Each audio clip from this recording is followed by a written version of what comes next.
to all of you. Myself, Dr. Mitali Lia. I am working as an assistant professor in Ahmedabad Physiotherapy College. I am welcoming you all in behalf of Parul University.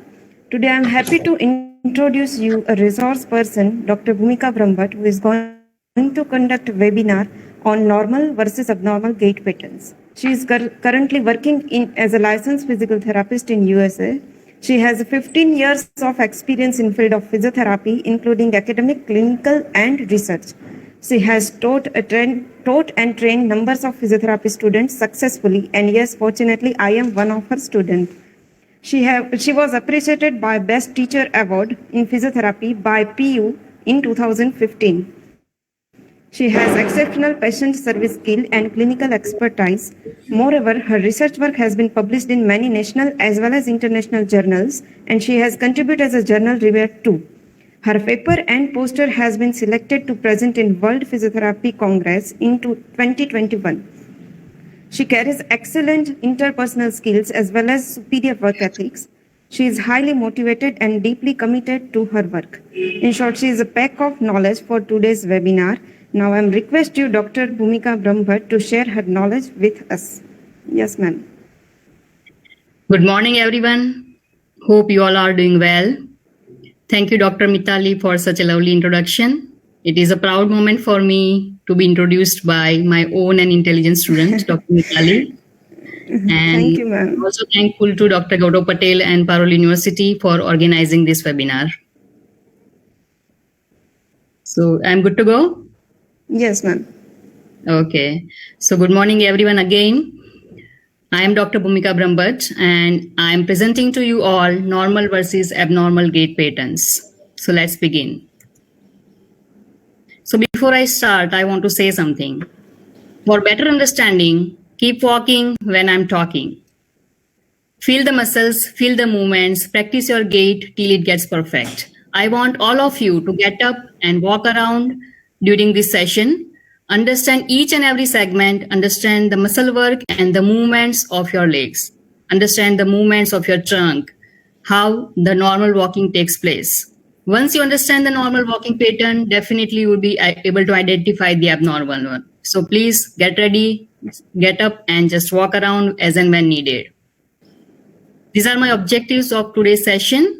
Understand the normal gait cycle, know the important muscles and movements of gait, learn the gait parameters, understand and identify the abnormal gait parameters, know the common prosthetic and orthotic gait deviations. This is the content outline. Now, what is gait? Gait means the way a person walks. In simple form, gait means walking. Normal gait is a highly controlled, coordinated, and rhythmical and repetitive series of trunk and limb movements for the forward progression of your body from place to place with minimum expenditure of your energy. What is gait cycle? A gait cycle begins when one foot contacts the ground. When you start walking and when your one foot contacts the ground, if you consider this as your foot, and when it comes in contact with the ground, your gait cycle begins. And again, when the same foot comes in contact with the ground, the gait cycle ends. And this gait cycle is repeated throughout your walking. So, in short, gait cycle begins and ends with the foot contact of the same foot. Now, phases of gait. There are two phases of gait, stance phase and swing phase. Stance phase is the time in which the foot is on the ground, and it is about 60% of your gait cycle. Swing phase is the time in which your foot is in the air, and it is about 40% of your gait cycle. Now, these two phases are again divided into multiple segments. And there are basically two terminologies being used to explain these segments. One is the traditional terminology, which is the older version or classic version. And accordingly, the stance phase is divided into heel strike, foot plate, mid stance, heel off, and toe off.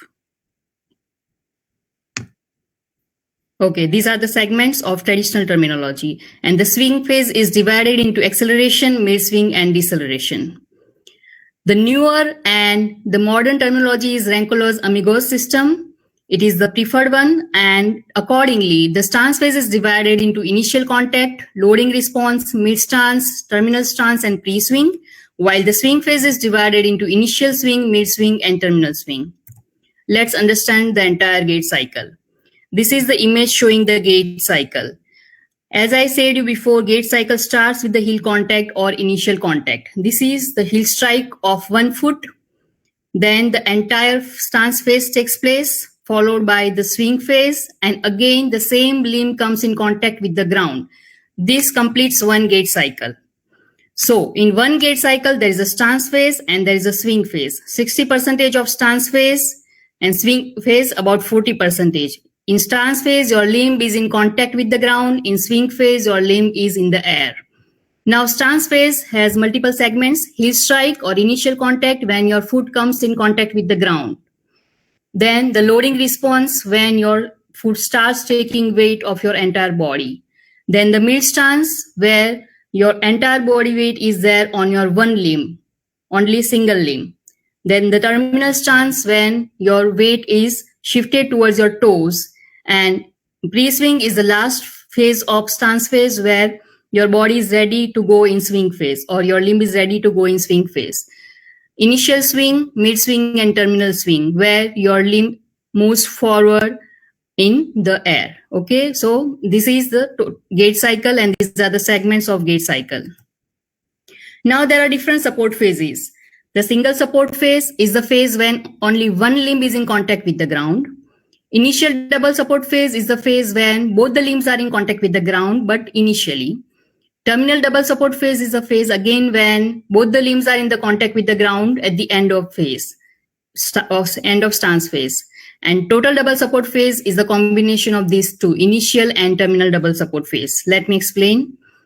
If you see in this figure, in initial contact and loading response, when you contact the ground and when you do the loading response, at that time, both the extremities are in contact with the ground, the stance phase extremity and the contralateral extremity. So during this time, both the limbs are in contact with the ground. So this is the double support period or initial double support period. After that, during mid stance and terminal stance, only one limb is in contact with the ground. So this is the single support phase or single support period. And at the end, in pre-swing, again, pre-swing of the stance extremity and the opposite extremity starts with initial loading, initial contact and loading response. So again, it's a double support period or terminal double support period. So this is how the segments and support phases are divided. So during right single support phase, the left extremity is in swing and vice versa. During right initial contact and loading response, the left is in pre-swing. And during right mid stance and terminal stance, the left swing phase is there. Okay, so with each and every stance phase, there is a period of double support, then a single support, and again the double support phase. Double support phase versus single support. The duration of stance phases are longer than swing phases in normal walk. As I said, the stance to swing ratio is 60 to 40, means the ratio is 3:2. The stance phase is there for 60% and the swing phase is there for 40%. So always in walking, normal walking, your stance period is longer than the swing. But as the walking speed increases, as you increase your speed, the contact period on the ground decreases, the stance phase decreases, and the swing phase gets increased. So in running, the stance to swing phase ratio gets reversed and the double support phase almost disappears. So this was double support versus single support.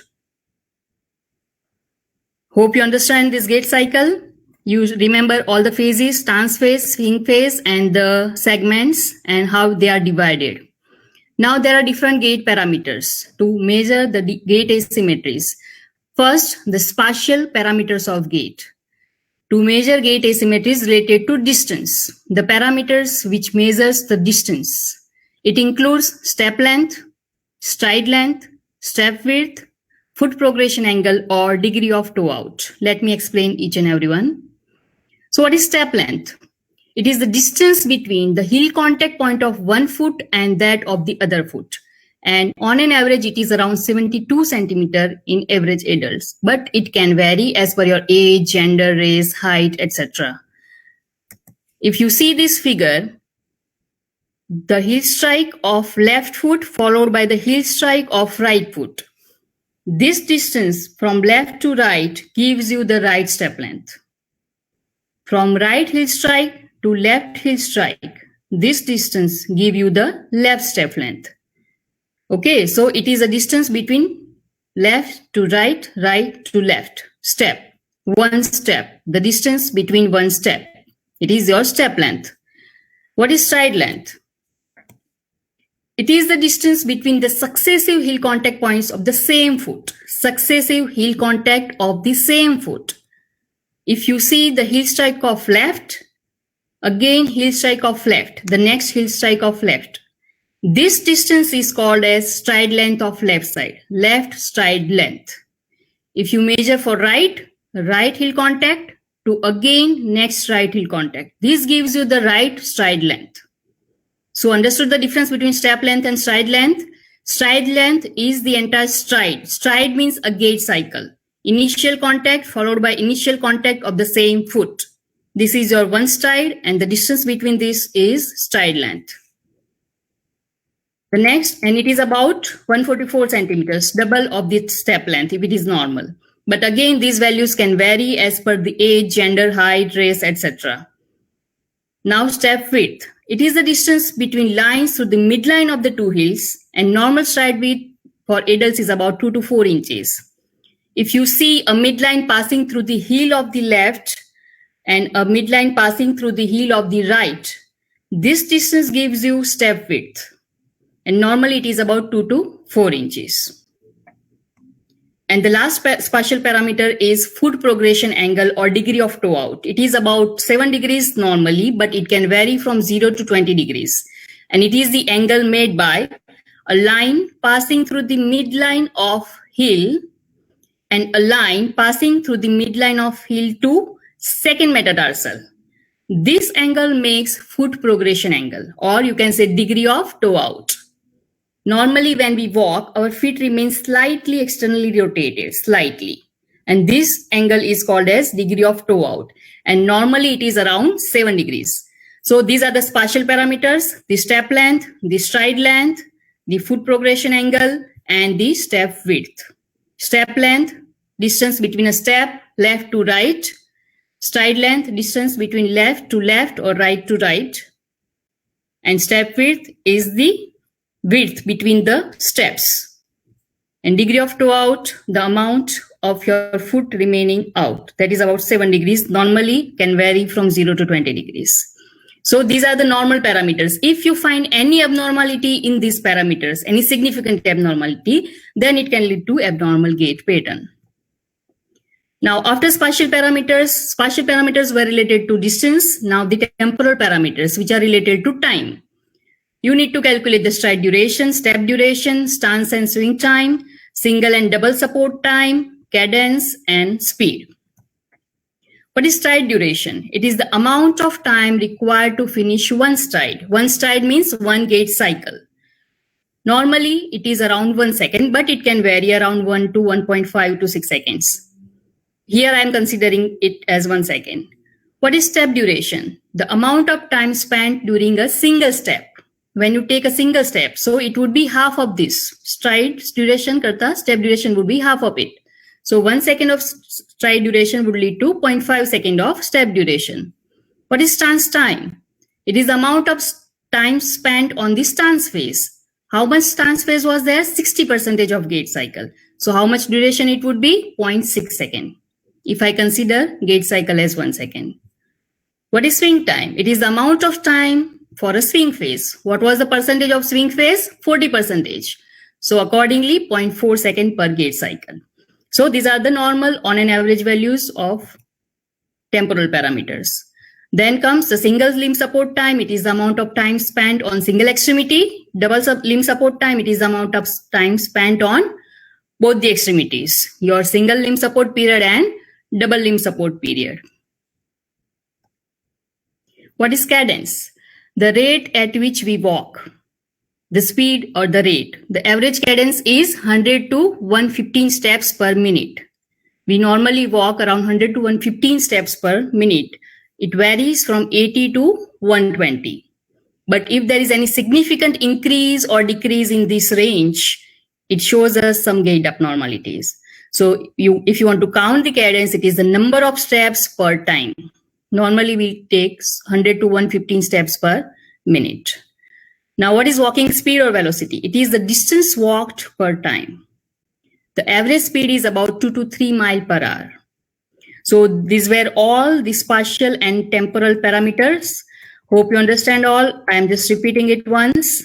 The spatial parameters includes all the distance, step length, stride length, step width, and degree of toe out. The temporal parameters includes all durations, all times, stride duration, step duration, stance time, swing time, single limb and double limb support time, cadence and velocity. So before understanding the gait, you need to understand all these parameters. You need to understand the gait cycle, the phases, the segments. If you are clear with this, then we can proceed to gait analysis. Gait analysis include two things mainly, kinetics and kinematics. Kinetics is the method of measuring the ground reaction force at each joint and then calculating the muscle activity required during the gait. Kinematics is the method of observing, that is visual gait analysis, the position of the joints and the segments throughout the gait that we do in our daily practice. As and when patient comes to you, we observe the gait and we observe each and every segment, we observe the movements, and accordingly we decide whether the gait is normal or not. So this table shows us how the normal gait cycle takes place. These are the different segments. Initial contact, it's a beginning of stance. When your heel comes in contact with the ground. This figure shows you how your heel comes in contact with the ground. This is initial contact. This is the first phase of your gait cycle. Second is loading response. Weight acceptance advances body on your heel. After initial contact, your body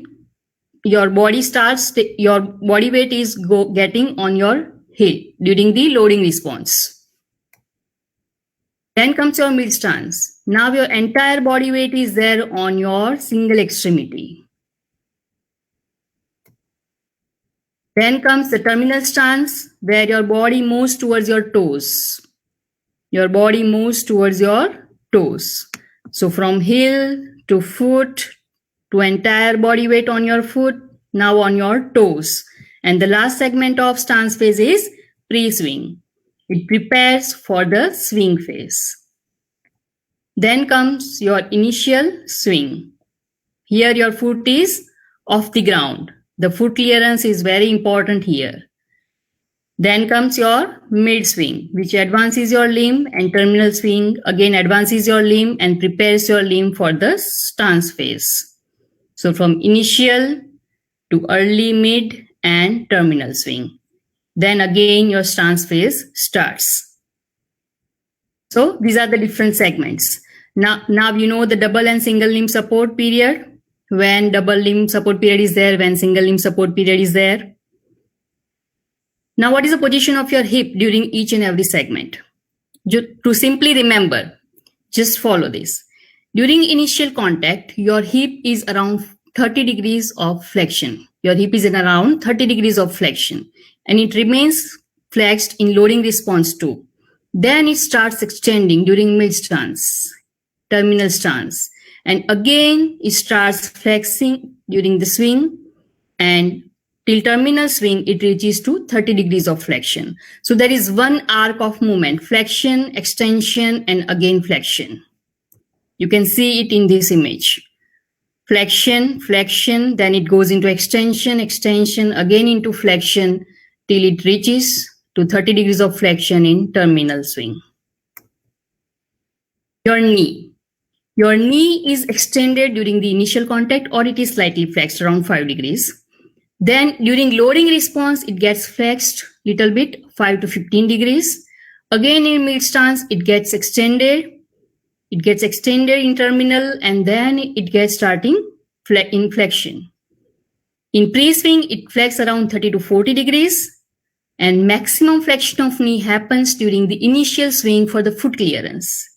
And again, During mid swing and terminal swing, it starts extending to prepare for the stance phase. You can see it in this figure. In initial contact, it is extended or slightly flexed. During loading response, it is little bit flexed from 5 to 15 degrees. Here the shock absorption occurs. During mid stance, it is completely extended because it has to pass the entire body weight. Again, it is extended, and after pre-swing, it starts flexing. During initial swing, it is maximally flexed around 60 degrees for the foot clearance. Otherwise, the foot would not be able to clear the ground. Again in flexion, and then from mid swing, it goes into extension to prepare for the stance phase. Now the ankle. During the initial contact, the ankle is in neutral or 90-degree dorsiflexion position. Then it starts plantar flexing around 20 degrees, followed by 10 degrees of dorsiflexion. This dorsiflexion is relative dorsiflexion. The foot is fixed on the ground and the tibia moves. Then it goes to dorsiflexion to neutral. Then again plantar flexion around 20 degrees and 60 degrees of MTP extension, followed by dorsiflexion till it gets to neutral. You can see that when you place your heel on the ground, there is a tendency to get your foot into plantar flexion. But then it would be a relative dorsiflexion, again followed by plantar flexion and MTP toe extension, followed by dorsiflexion during the swing to clear the ground again, and it goes into neutral again in stance phase. So this is the normal activity occurring at your hip, knee, and ankle during your gait cycle. This is the same explanation, but the most important thing you need to remember is hip joint extends in stance phase to bring the body forward. Hip joint rotates to allow pelvic rotation. When you walk, there is some amount of pelvic rotation which allows the body to move forward. Hip flexes in swing phase to prepare for the next step. So extension of hip in stance, flexion of hip in swing, and rotation of pelvis. The abductor mechanism of hip joint is very important to balance the pelvis in single limb stance that we'll discuss later. What is the importance of knee joint? This is the entire thing I explained, how the ranges moves on. But the important thing is knee joint extends to provide stability in stance and prevent knee buckling. When you do the loading response and mid stance, the main role of knee is to prevent knee buckling. The knee flexes during swing to allow foot clearance for next step. During swing phase, it is very much important for the knee to get in flexion. Around 60 degree of knee flexion is required to clear the foot from the ground. If there is not enough flexion of knee at this moment, then your foot will drag on the ground. So this is important for knee joint. Then what is important for foot and ankle? This is the same sequence how the movements takes place that I explained already. But the important thing is foot and ankle joint act as a brake to control the forward progression of the body. If your foot will not control the motion, you may fall down. So it acts as a brake. It gives a brake to your body. So it prevents further or abnormal forward movement of the body. So foot and ankle joint acts like a brake to control the forward progression of the body during the stance phase and set the leg forward during push-off. While in swing, the dorsiflexors allow foot clearance. If the dorsiflexors do not contract during swing, again your foot will drag. So the dorsiflexion is very important during swing phase. So this was the movement taking place during each and every joint and what is the important movement. Now we'll discuss the important muscles. As I know, or as all of you know, that walking requires all the muscles to work together. It's a highly coordinated movement, as I said before. So it requires multiple movement activity. Almost all the muscles of our lower limbs and trunk are working. But which are the main muscles required for each and every segment? That is important. So here I'm discussing the important muscle activity during your gait. When the foot is accepting weight, means your initial contact. When your foot is first time taking place on the ground, your initial contact. You can see in this image your initial contact. Your whole body weight is passing through your heel. So when your body or foot is accepting weight, the tibialis anterior working eccentrically to control plantar flexion and allow the gentle foot flat position to accept weight for the next phase. As you can see the figure, in initial contact, your body weight is passing through the heel. So there is a tendency to get the foot in plantar flexion. Your plantar flexus doesn't have to work to keep it in plantar flexion, but still it will go in plantar flexion just because of this mechanism. So if your dorsiflexors are not strong enough, or if they are not working, your foot will slap, your foot will drop. But here the dorsiflexors are working strongly, eccentrically to control this movement, and they allow gentle foot placing. So during initial contact, the most important activity is done by dorsiflexors, tibialis anterior. Okay. With initial contact, your body weight passes through the end of the calcaneal tuberosity, tendency of foot to go into plantar flexion due to this mechanical activity. If there is no opposition by dorsiflexors, the foot will slap on the surface. As I told you, if your tibialis anterior is not working, then your foot will slap on the ground. So when the weight is passing through the heel, through the calcaneal tuberosity, your tibialis anterior has to work eccentrically, strongly to control the foot movement and to prevent sudden drop of foot. Okay, now after initial contact, the loading response starts. When the leg accepts weight, the gluteus maximus and hamstrings begin to work concentrically to extend the hip and to move the body forward.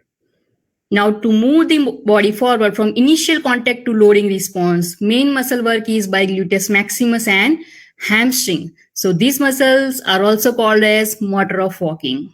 They allow the forward movement of the body by loading response.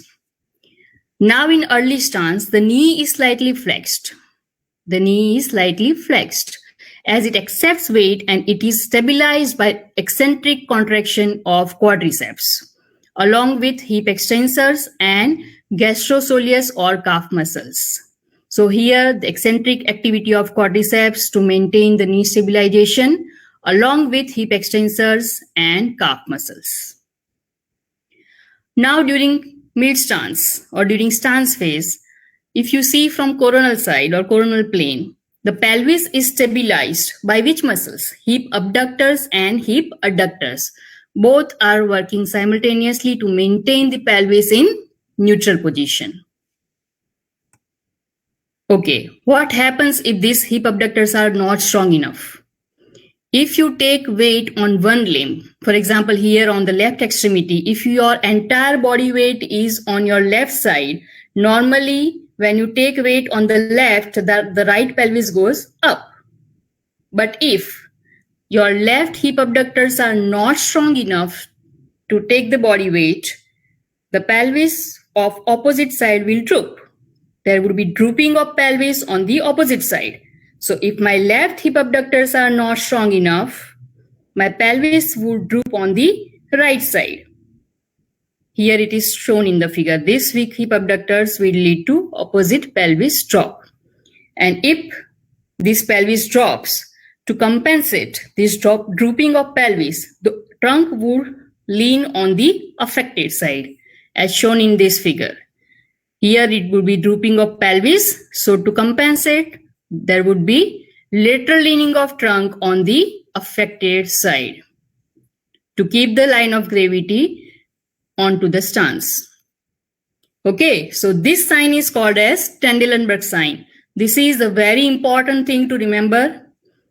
This abductor mechanism is very important for normal walking. If there is any abductor weakness, it leads to this sign and it leads to the abnormal gait called as Trendelenburg gait that we'll discuss later.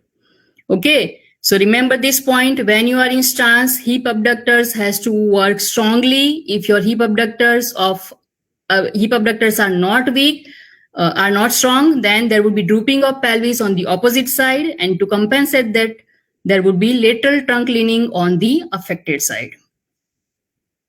Okay. Now, during mid and terminal stance, the knee is maintained in full extension, the mid and terminal stance, but it is not maintained by the quadriceps activity. The ground reaction force from the eccentric contraction of calf muscles. The main muscle work here comes is of calf muscles. The calf muscles maintains the knee into extension rather than the quadriceps muscle. So the calf muscle should be strong in the mid and terminal stance. Normally in mid stance, there is strong eccentric calf muscles work, which keeps the foot from going in excessive dorsiflexion as the tibia moves forward on the planted foot. This is known as plantar flexion knee extension couple. If the plantar flexors are weak, if there is any foot abnormality, quadriceps needs to be strongly contracted eccentrically to prevent excessive dorsiflexion and knee flexion. So here, if your calf muscles are not strong, they would not be able to maintain knee extension. So then quadriceps has to work actively to keep this position. Okay, so calf muscles should be strong in mid stance and terminal stance to maintain the knee and ankle position. Weakness of plantar flexors leads to excessive dorsiflexion and knee flexion, which is known as crouch gait, which is one of the abnormal gait. Apart from maintaining the knee extension, the calf muscles are the brake pedal. This is the second important thing, which control the forward momentum of the body and keep the velocity steady throughout the gait. So calf muscles are working to maintain the knee extension, and they are also working to brake your body. It works as a brake pedal. So this was the activity, most important activity during the stance. Now the important muscle activity during the swing. Initial swing is powered by hip flexors. Your hip flexors comes in role during the initial swing. The kinetic energy of the swing limb also helps to propel the body forward. Throughout the swing, the foot must be held in dorsiflexion by tibialis anterior. Your foot should be in dorsiflexion. Otherwise, there would be dragging of your foot or toes. So dorsiflexors are working strongly here to keep the ankle in dorsiflexion. In terminal swing, the hamstrings work eccentrically to slow down the forward progress of the limb, while the quadriceps extend the knee and the tibialis anterior maintains the foot in dorsiflexion. So main activity, quadriceps, tibialis anterior, and in terminal swing, hamstrings, which prevents sudden flexion or it controls the flexion moment of hip.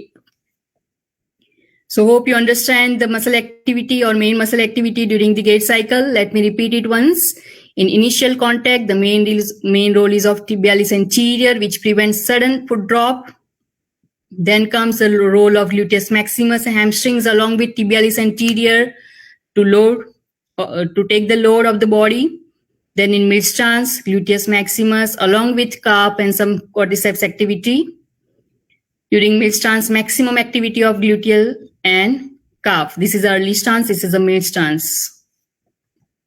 During terminal stance, main activity is done by the calf muscles to keep the knee extended and to prevent sudden forward movement of the body.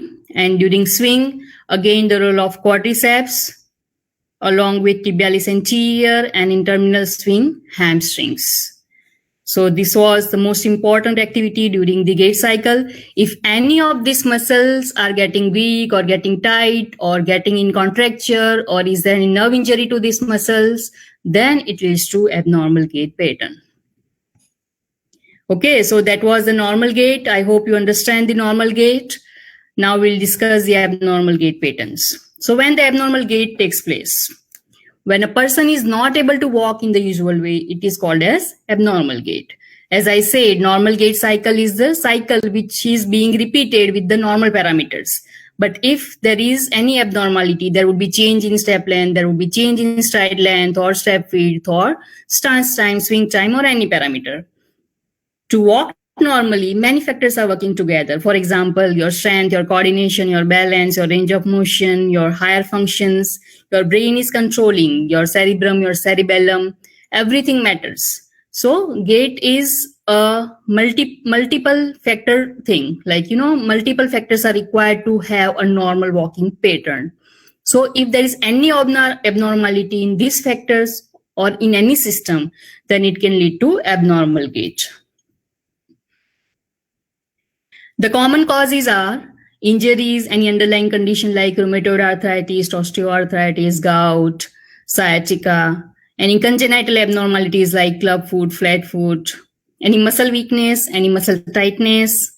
As you know, many muscles are working together during walking. So if any muscle is getting any abnormality, it can lead to abnormal gait. Any contracture, any joint stiffness, every joint has certain movements to be carried out during walking. For example, knee flexion about 60 degrees required during initial swing. If that range is affected because of any reason like fracture, it can lead to abnormal gait. Any limb length discrepancy, like one limb is shorter than the other, and it can lead to abnormal gait. Any neurological condition like stroke, Parkinsonism, cerebral palsy, and many more. These are the common causes which can lead to abnormal gaits. These are the common abnormal gaits. We'll discuss one by one. So first is antalgic gait. I think all of you might be aware of this. What is antalgic gait? See, in simple language, it is a painful gait. When a person is having any kind of pain, he will just limp. He will not take enough weight on that side. This is called as antalgic gait or painful gait. You can see that in this figure. If a person is having hip, knee or ankle pain, he will try to release, he will try to not to take weight on this limb. Immediately he will take off. So the common causes include injury, infection, and inflammation, any osteoarthritis, rheumatoid arthritis, sciatica, tumor, any fracture, any kind of pain, which leads to limp. And patient is not able to take the weight on that extremity. Decreased weight bearing on the affected side. Normal ipsilateral strength, but shorter contralateral step length. What do you mean by that? Why normal ipsilateral step length? Because the patient is having pain in the right limb. So patient will not take much weight on this. Immediately after stance of this limb, patient will immediately change the step. Okay, so from right to left, it is a short distance. The left step length is short, but patient takes enough weight on left or more weight on the left or more time on the left and then place the right immediately. Okay, so there would be normal ipsilateral step length. Next gait is hip hiking gait. Here there is excessive pelvic elevation. Excessive pelvic elevation in which phase? During the swing phase of the affected limb. When it happens? When your hip flexors are weak, when you are having inability to functionally shorten the swing limb to clear the ground.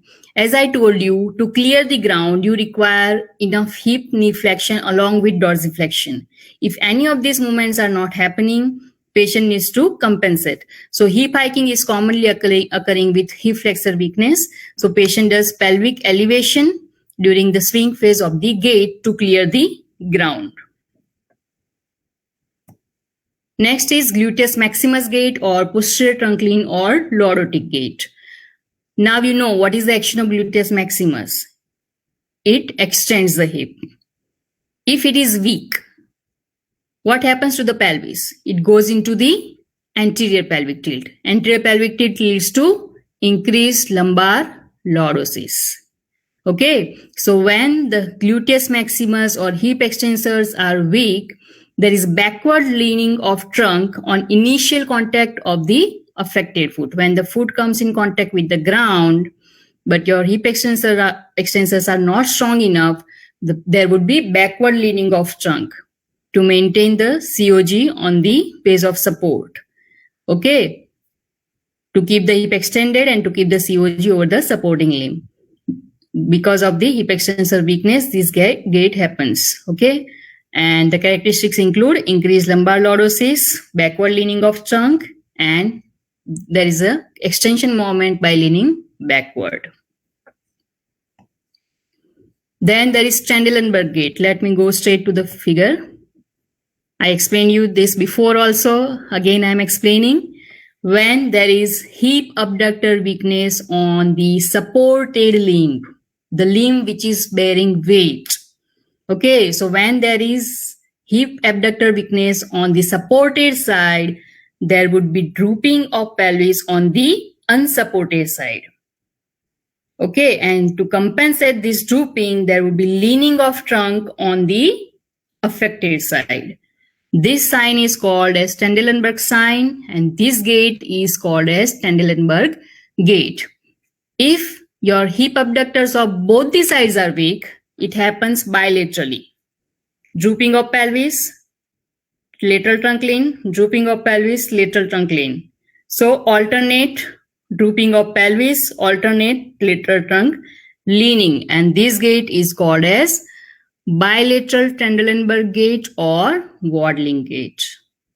Okay, so these are the common causes. Hip abductor muscle weakness is the most common one, but there could be secondary like hip replacement or myopathies or muscular dystrophy or any radiculopathy, any congenital abnormalities which affects this abductor mechanism can lead to Trendelenburg gait. In bilateral Trendelenburg gait, you feel like a duck-like walking. Bilateral pelvic drooping and trunk sways from side to side. And the patient walks with wide base of support. So this was Trendelenburg gait, bilateral Trendelenburg gait. Now the hand to knee gait or polio gait, or you can say weak quadriceps gait. A person with quadriceps weakness tries to extend the knee by forward leaning and pressing the lower thigh with ipsilateral hand. You can see in this figure. When the person takes weight on the affected side where your quadriceps are not strong enough to keep the knee extended, so the patient leans forward and controls the knee movement or stabilizes the knee with the use of same side hand.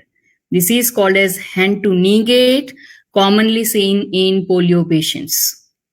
Okay, so it is because of the quadriceps paralysis or quadriceps weakness. Characteristics includes the forward lurching during the initial contact, attempt to extend or hyperextend the knee with the use of hand. So quadriceps gait, hand to knee gait or polio gait, where knee extension is not possible because of lack of quadriceps. So the patient tries to extend the knee with the use of hand. The next is genu recurvatum or hyperextended knee gait. There is excessive hyperextension of knee during the stance phase. When the patient takes weight on the affected side, the knee goes into hyperextension. The common causes includes quadriceps weakness, knee flexors paralysis, and plantar flexors contracture. When your plantar flexors are in contracture, or when the knee flexors are paralyzed, or the quadriceps is weak, the knee is not under control and goes into hyperextension. Okay, so you can see the hyperextended knee and the plantar flexed foot. This is called as genu recurvatum or hyperextended knee gait. Then is your high steppage gait or foot drop gait or slap gait. This is very much common. You might have seen it multiple times. So what happens here? Exaggerated hip and knee flexion on the affected side due to inability to lift the toes off the ground. If you remember the gait cycle and the muscle activity, what happens during the initial contact? Which muscle has to work more to keep the foot in contact with the ground and to prevent sudden drop? Dorsiflexors.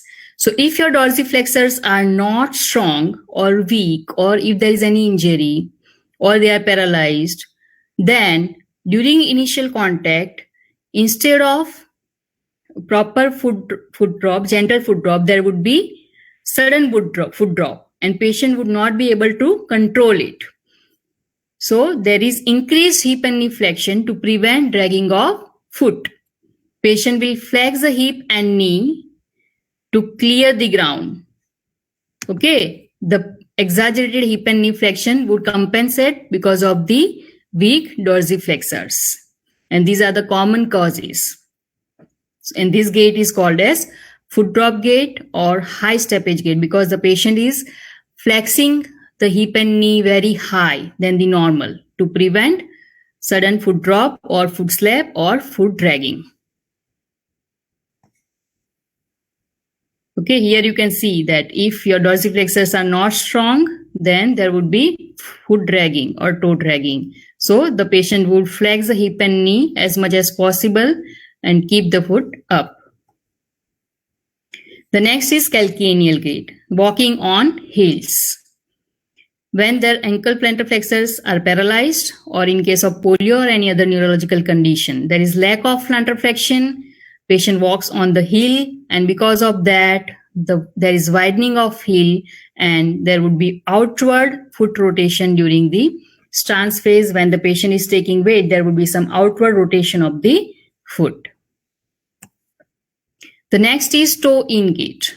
As you can see, the position of toes, they are in. Walking with toes facing inwards. When it happens, when there is femoral anteversion, medial rotation of tibia or metatarsal adductors, these all can lead to toes in gait. Toes in means normally, as I say, there is a degree of toe out and your toes remains 7 degrees out. This is normal degree of toe out. But in this gait, the toe remains in.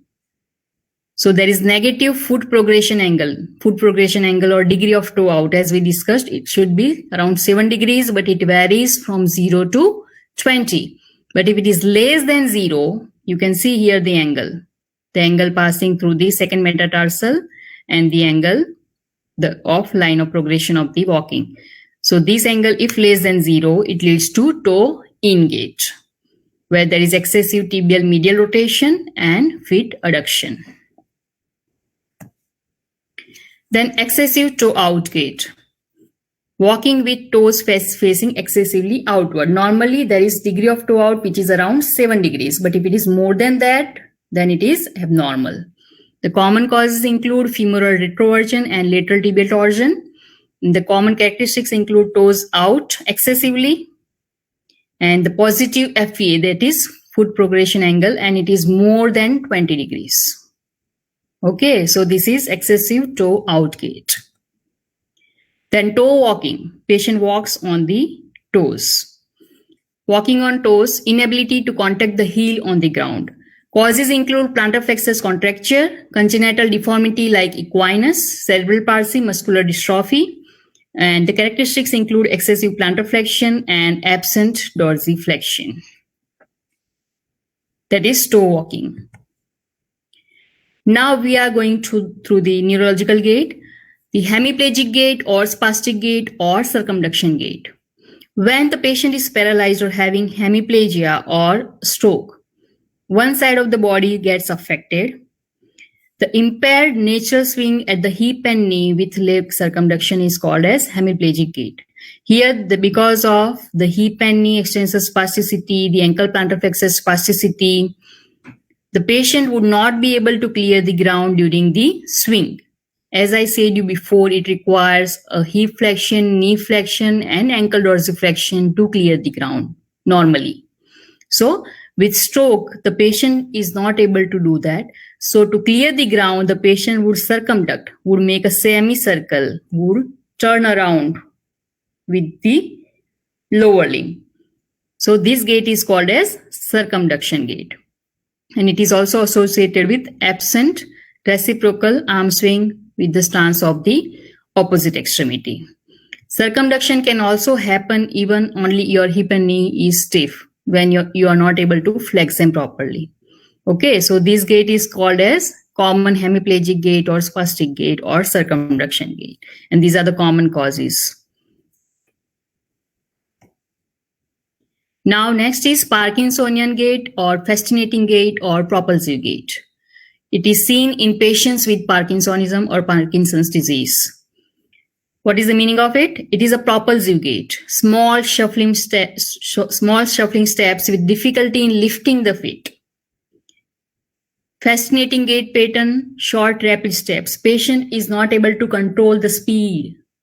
Initially, patient is not able to initiate the gait. Once patient initiates the gait, it is rapid. Short steps, short step length, rapid gait, propulsive. Patient would try to catch the center of gravity. The posture is flexed, forward head and neck with slouched posture, rigid posture, and patient would just like we feel like patient is just falling. Okay, and the chances of falls are also high here. So this gait is called as fascinating gait or propulsive gait or small shuffling gait. Okay, short rapid steps, difficulty in initiating movements, but once it is initiated, it is not controlled. Next is scissoring gait or diplegic gait, commonly seen in CP child or cerebral palsy child. Legs cross the midline during walking because of the adductor tightness or spasticity. Commonly seen in CP spinal cord lesions, myelopathy.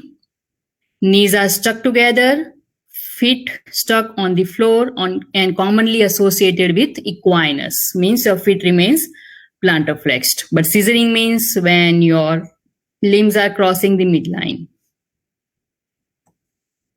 Now the ataxic gait, or you can say cerebellar ataxic gait. Gait in which failure of muscle coordination leads to irregular foot placement, wide base and instability. Causes cerebellar lesions or disease. Characteristics, wide base of support. Here you can see the patient is walking with wide base because patient is not able to maintain the balance. Walking path does not follow a straight line. Patient is walking here and there, like a drunken gait. Patient, the line of progression, you can see the limb here and then there. Okay, so patient is not walking in a straight path. It is anywhere. It is stumbling or drunkenness. Patient keeps the body in high guard position to prevent imbalance or to maintain balance. Okay, so it is called as drunken gait or cerebellar ataxic gait because in cerebellar ataxia, you have muscle weakness, your balance is lost, your coordination is lost, and many other symptoms are there. So patient is not able to maintain the timings and sequence and coordination. So it feels like a drunken gait.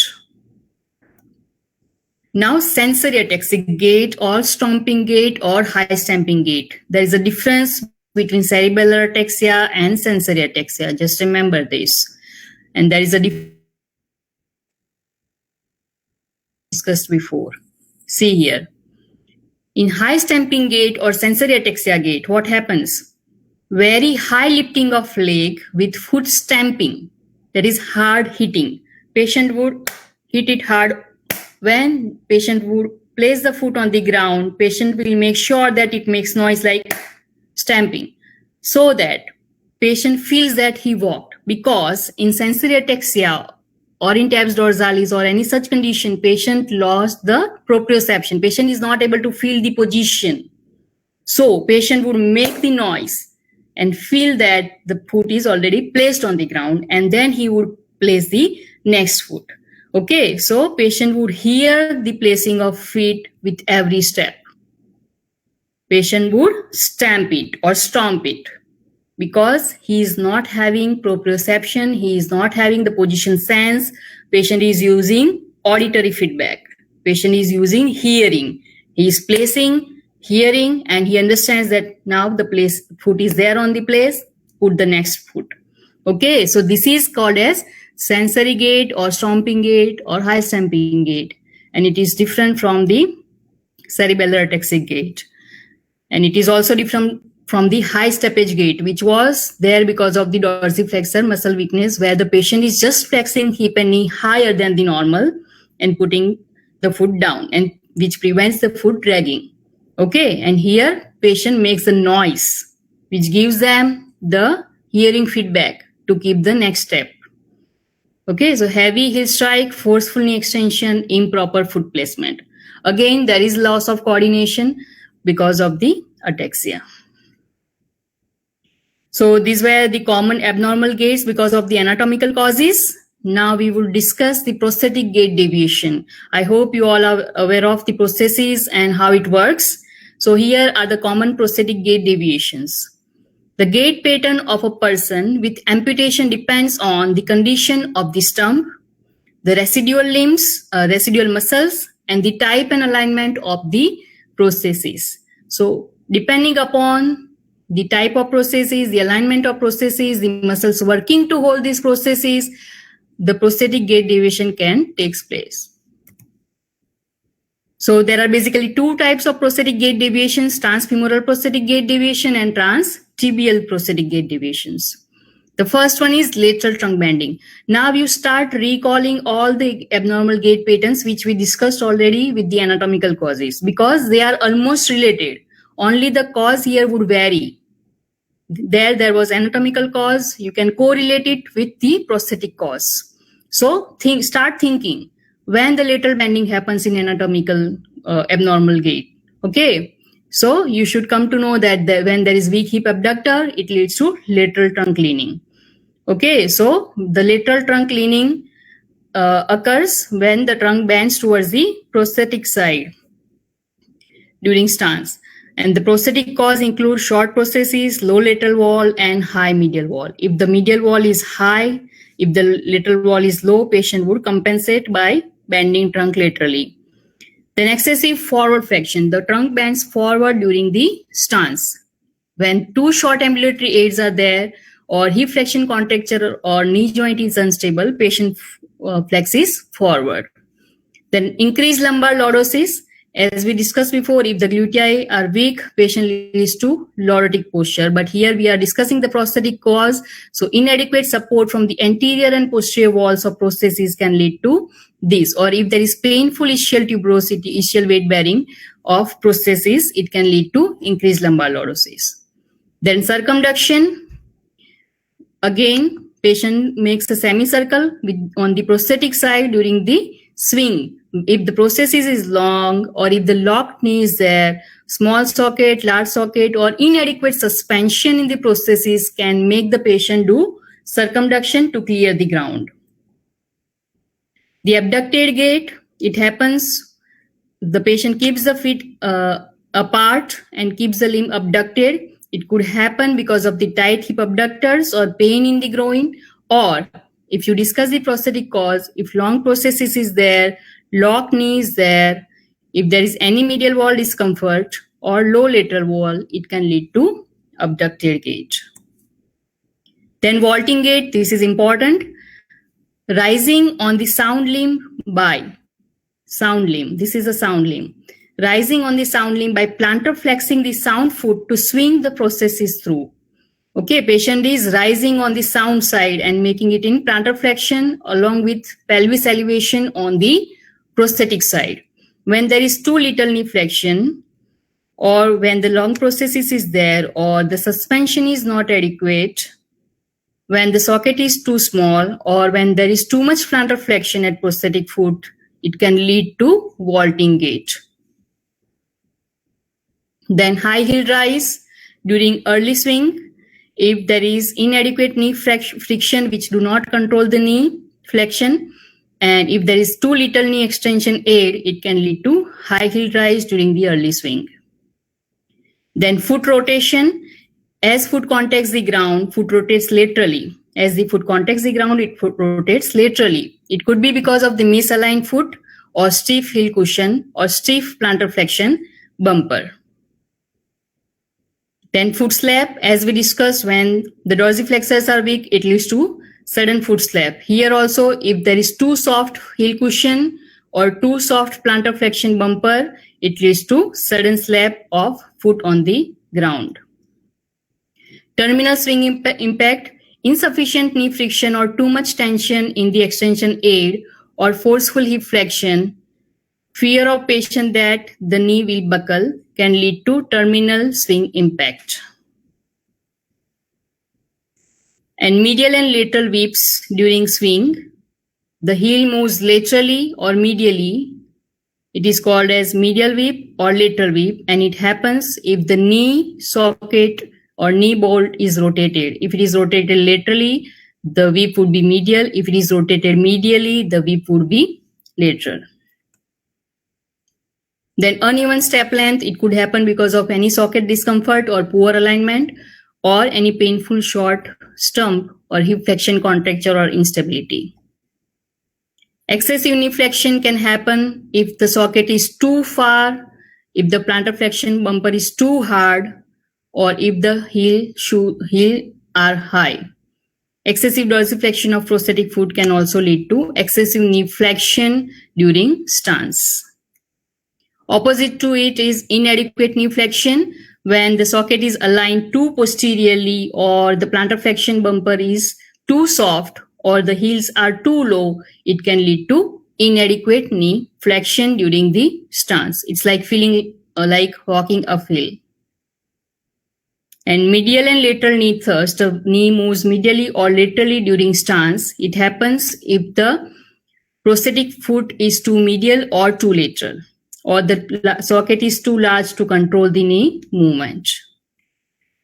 So these were the prosthetic gait deviations, and these are the orthotic gait deviation, which happens because of the any malalignment in the orthosis. They are almost the same abnormal gait which we discussed in the anatomical with the anatomical causes, but here the cause could be orthotic. So I am not reading out all the causes. The name, I'm just telling you the things. Lateral trunk bending means leaning of trunk laterally because of this orthotic cause, or it could be anatomical cause. Then anterior trunk bending because of the inadequate knee lock. Circumduction because of the locked knee or excessive plantar flexion or weak hip knee ankle dorsiflexors. Vaulting gait, as I said, happens because of the locked knee, excessive plantar flexion or weak flexors or dorsiflexors. Knee instability, all this gait we have already discussed. Here the cause we have to remember is orthotic cause, or it could be anatomical. Knee instability happens because of the inadequate dorsiflexion stop or inadequate knee lock. Hyperextended knee can happen because of the inadequate knee lock or inadequate plantar flexion stop, or with other anatomical causes. Foot slap can happen because of the inadequate dorsiflexors assist or inadequate plantar flexion stop, or weak dorsiflexors that we discussed already before. Toes first, patient keeps the toes first. It could be because of the inadequate dorsiflexor assist or inadequate plantar flexor stop, or it could be inadequate heel lift. Flat foot because of the inadequate longitudinal arch support. Supination because of the weak everters, the foot moves into supination, or if there is transverse plane malalignment, or genu varum or pes varus. Pronation, the whole weight is there on your medial border. Because of the weak inverters, there would be more eversion. Excessive stance width, the base of support is wide and it could be because of too high medial uprights, or excessive hip abduction of HKFO, locked knee, or abduction contracture. So these were all the orthotic gait deviations. The orthotic gait deviation I have not explained in detail because already we have discussed all these gait. Only the cause is orthotic that you have to remember. Now, how to manage this abnormal gait pattern. So here I am just giving you the general management. The treatment of the underlying cause. For example, treatment of pain would automatically correct the antalgic gait. You also have to go with the medical management as and when needed. For example, in conditions like Parkinsonism, you have to go for medical treatment, which would automatically correct the gait at certain level. Then exercises in the form of strengthening, stretching, balancing, coordination, and many more. Then giving correct orthosis. Then correction of any malaligned orthosis or prosthesis. Assistive devices like cane, crutch, walker. Gait training with visual or verbal feedback in parallel bar. So this is the general management to correct any abnormal gait pattern. The sample exercise, for example, if you are having a posterior trunk lean, you know that your gluteus maximus are not strong now, so you go for strengthening of gluteus maximus. If you have Trendelenburg gait, you know that your hip abductors are not strong, you go for strengthening of those muscles. If you're having a foot drop, you know that your dorsiflexors are not strong, go for strengthening of those muscles. So according to the gait, you now know which muscles are weak, which is the abnormality, and you can correct it accordingly. These are the sample exercises. You can add many more. Okay, for example, in case of Parkinsonism, you go for rhythmic stabilization, trunk rotation, postural correction, like that. Okay, you can add more number of exercises according to the gait. So first identify the gait, the cause, identify the abnormality, and make a specific exercise program or treatment plan to correct it. So in summary, I would say a normal gait requires coordinated work of many systems of our body. If any of the system gets affected, it can lead to abnormal gait patterns. Incorrect use of orthosis and prosthesis can also lead to gait deviations. Gait analysis is very important to identify the abnormal gait and its cause. An abnormal gait pattern can be corrected or improved by treatment of underlying cause, customized physiotherapy treatment, and by use of corrective orthosis and assistive devices.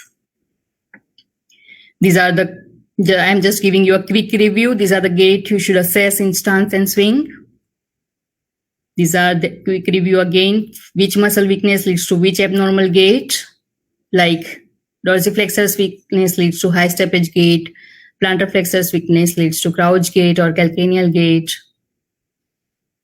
Which muscle tightness leads to which gait? For example, hip adductors tightness leads to scissoring gait. Knee flexor tightness leads to limping gait. Ankle plantar flexor tightness leads to toe walking. So sudden quick question quiz. I know it's not an interactive session, but I'm just giving you a hint that how to remember what is the maximum hip flexion requirement for normal gait, around 0 to 30 degrees, hip extension around 0 to 15 degrees, and like that. So you remember all the ranges. So wanted to have a question and answer session with rational. If a patient is having, just think on the answer, use your brain. Now you've understood the normal gait and abnormal gaits. Now start thinking like that. If a patient is having excessive toe out during the stance phase of the gait, which of the following muscles would be associated with the tightness? Hip lateral rotators, medial rotators, ankle dorsiflexors, or knee extensors? So I'm giving you the rationale. When toe-in gait is associated, it is associated with excessive femoral anteversion and tightness of hip medial rotators, toe-in gait. So hip medial rotators are associated with toe-in. Tightness of ankle dorsiflexors would not allow full plantar flexion and may affect toe-off phase. Tightness of knee extensors would not affect much because there is no significant stretch on knee extensors during gait. So the answer is tightness of hip lateral rotators, which leads to toe out. A patient post-traumatic brain injury drags the toes during the swing phase of gait. Which of the following finding is least contribute to this abnormal gait? Flaccidity of dorsiflexors, spasticity of dorsiflexors, reduced dorsiflexion range of motion, or weakness of dorsiflexors? I know I'm going a little bit fast, but I think the time is about to finish. So the answer here is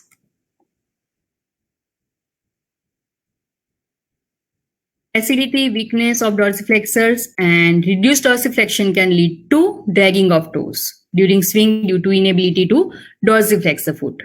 The least probabilities of spasticity of dorsiflexors because it is not likely to make the toes in dragging position. And the last question, which of the following is a potential cause of right pelvic drop during the left stance phase? Right hip abductor weakness, left hip abductor weakness, left hip adductor weakness, or left hip abductor contracture? I'm just giving you the answer.